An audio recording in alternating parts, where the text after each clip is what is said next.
ഗുരുക്കന്മാരെല്ലാം മാറ്റിയും തിരിച്ചും പറഞ്ഞാൽ ഗുരുക്കന്മാരുടെ വാണികൾ മനസ്സിലാക്കാൻ, അല്ലെങ്കിൽ മാറ്റിയും തിരിച്ചും പറയുന്ന ഗുരുക്കന്മാരുടെ വാണികൾ മനസ്സിലാക്കാൻ വലിയൊരു ഇൻസൈറ്റ് വേണം.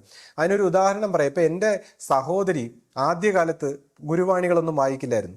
അപ്പം ഞാൻ ആധ്യാത്മികമായിട്ട് കുറച്ചൊക്കെ ഇങ്ങനെ ഒരു സന്യാസിയൊക്കെ പോലെ ജീവിച്ച് പല കാര്യങ്ങളും മനസ്സിലാക്കിയൊക്കെ തുടങ്ങിയപ്പോൾ പുള്ളിക്കാരിക്ക് ഒരു സംശയം, ഞാൻ തെറ്റിപ്പോകുന്ന ഒരു വ്യക്തിയാണോ? കാര്യം ഞാൻ വ്യത്യസ്തമായ കാര്യങ്ങളൊക്കെ പറയുന്നു. അപ്പോൾ പുള്ളിക്കാരി ഓരോ ഗുരുവാണിയും വായിച്ചിട്ട് എൻ്റെ അടുത്ത് ഒന്ന് തർക്കിക്കും.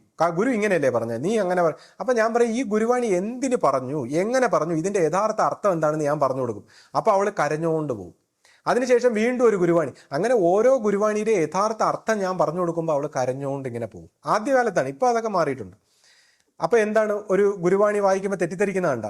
അപ്പൊ ഈ ഗുരുവാണിയുടെ അർത്ഥം മനസ്സിലാവൂല, അത് തെറ്റിദ്ധരിച്ചില്ല. അപ്പൊ ഗുരു ഈ പറഞ്ഞ, പിന്നെ ഗുരു മാറ്റി തിരിച്ച് പറയും. ഇപ്പൊ ഗുരുവിന്റെ ഒരു പ്ലാൻ, ഭാവിയിൽ എന്താണ് ഗുരു നടത്താൻ പോണത് എന്ന് ഗുരു പ്ലാൻ ചെയ്യുമ്പോൾ ഈ പൈശാചികങ്ങളെ തെറ്റിക്കാനായിട്ട് ഗുരു പ്ലാൻ തന്നെ തെറ്റിച്ച് പറഞ്ഞോളൂ.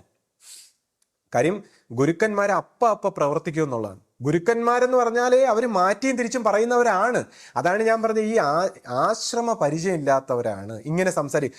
ഗുരുക്കന്മാര് മാറ്റിയും തിരിച്ചും പറയുന്നവരാണ്, അവർ സത്യം പറയുന്നവരല്ല.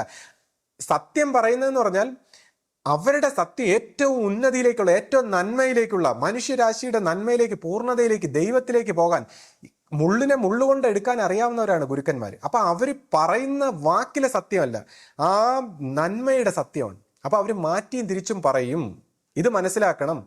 എന്നിട്ട് പലതും പറയും. എന്താണ്? മൊമെന്റ് മൊമെന്റ് ആണ് ഗുരുക്കന്മാരെ വാക്കെടുക്കേണ്ടത്. ഗുരുക്കന്മാരെ വാക്കെടുക്കേണ്ടത് മൊമെന്റ് മൊമെന്റ്, അല്ലാതെ 100 വർഷം മുമ്പ് എന്ത് പറഞ്ഞു, ഇന്നലെ എന്ത് പറഞ്ഞു എന്നുള്ളതല്ല. ഇപ്പൊ എന്ത് പറയുന്നു. കാര്യം ഇപ്പോഴാണ്, ഹിയർ നൗ ആണ് ആ സത്യം പ്രവർത്തിക്കുന്നത്.